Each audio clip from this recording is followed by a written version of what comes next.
Have you ever believed that the most important things in life are wealth and a long lifespan? Have you been chasing financial success and health with the hope that they alone will bring you happiness? Welcome back to the channel, friends. It's a blessing to be here with you once again. If this is your first time joining us, welcome to a sanctuary of reflection where we explore teachings that reach far beyond the surface.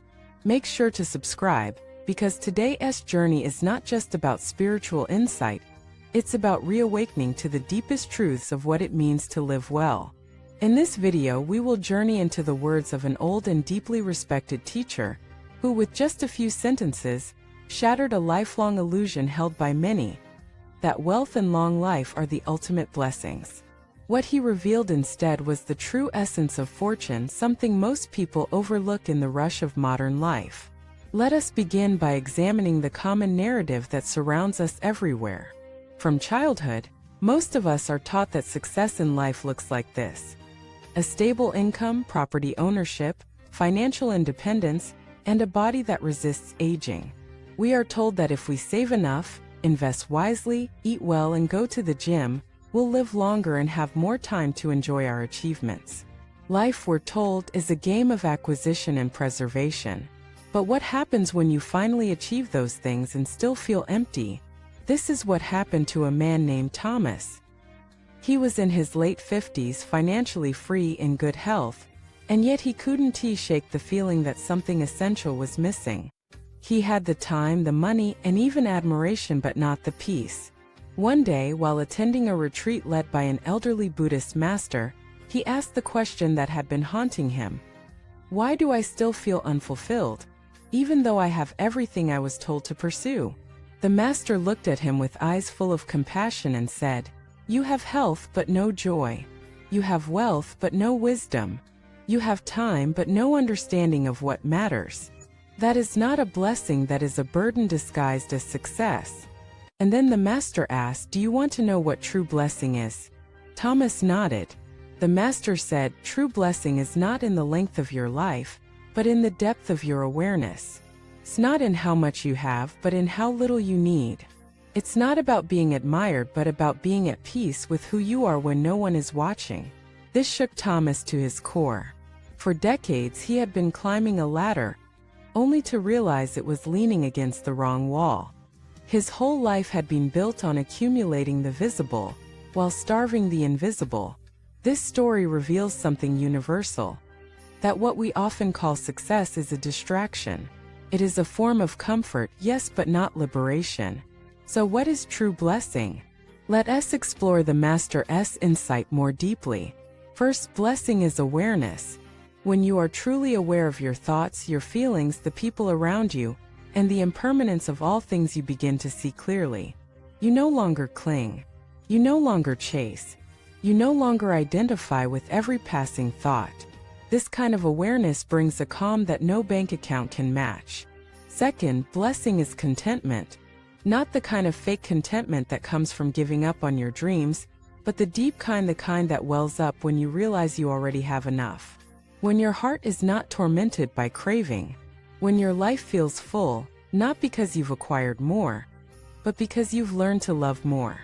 There was a woman named Lydia who lived very simply. No car. No fancy job, just a small garden and a few close friends.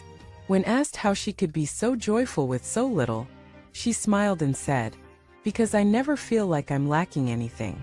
The sun shines on my skin. The wind sings to me. What more do I need?" That is blessing.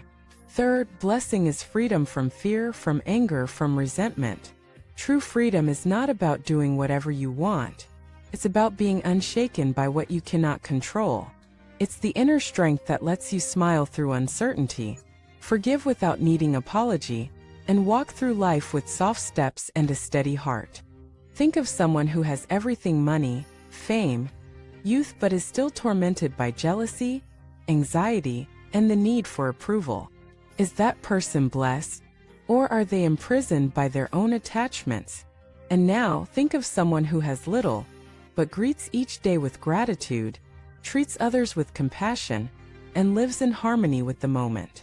Isn't that person the truly fortunate one? The Master also said, "A long life is not a blessing if you spend it asleep. One day of true awakening is more valuable than 100 years of unconscious living." Let that sink in. We live longer, but are we more alive? We know more, but are we wiser? We achieve more, but are we at peace? The truth is, without inner awakening, more time only gives you more room to suffer. More money only gives you more things to worry about. More success only gives you more illusions to maintain.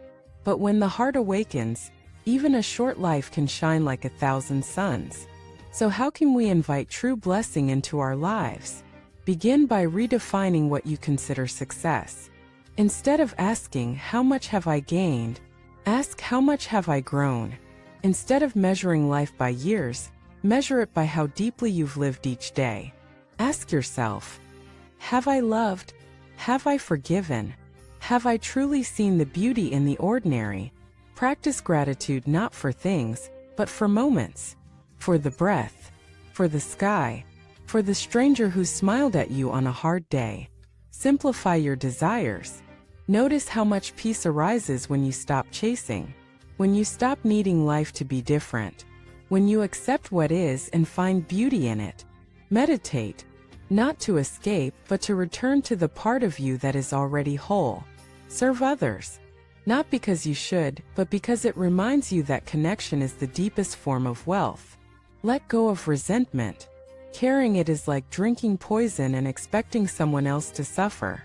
Forgive yourself. You are growing, unfolding. Your mistakes do not define you, they refine you. And finally, remember that true blessing has nothing to do with comparison. You are not behind. You are not late. Your journey is sacred just as it is. If this message resonates with your soul, let us know in the comments. What have you been taught is a blessing? And what blessings have you discovered in unexpected places? Don't forget to like, subscribe, and share this video with someone who might still be chasing the wrong dream.